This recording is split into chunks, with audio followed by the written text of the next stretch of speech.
Profit before safety. Based on the New York Times, the chief executive of Norfolk Southern, one of the biggest railways in North America, Alan H. Shaw, stated to shareholders last month that the firm's service was at the best it's been in more than 2 years as the business announced record operating profits.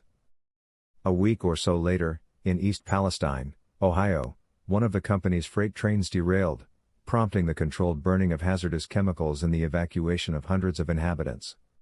Then, on Thursday, a second Norfolk Southern train derailed close to Detroit.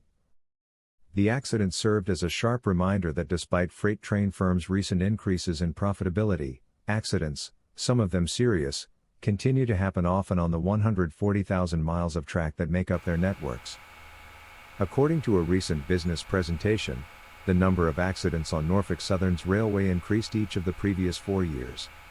The track record has worsened as Norfolk Southern and other railway executives have convinced Wall Street investors that they can increase their profit margins by controlling costs. Railway firms have also lobbied against new laws intended to make trains safer. A third more than in 2021, Norfolk Southern, which had revenue of more than $3 billion last year, invested close to $2 billion in its operations and rails. But over the previous 5 years, it returned about $18 billion to shareholders in the form of dividends and stock buybacks, which is twice what it spent on its rails and business operations. Additionally, during the past 10 years, the shares of other big railways have outperformed the broader stock market and paid out billions to stockholders. The objections of train union members who almost went on strike last year are echoed in criticisms about railways prioritizing money over other considerations.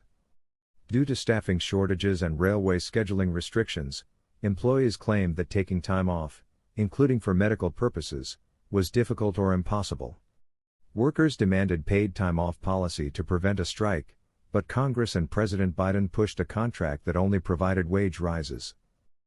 Many individuals have expressed doubt and rage at the railway and government officials. However, authorities have declared that the air in East Palestine is now safe to breathe and that inhabitants can return to their homes. Vinyl chloride, used to make plastic, generate hydrogen chloride and other dangerous compounds when burned, was transported in 5 of the crashed tank cars. According to Norfolk Southern, it will try to clean up the region and offer financial assistance to the people and businesses of East Palestine.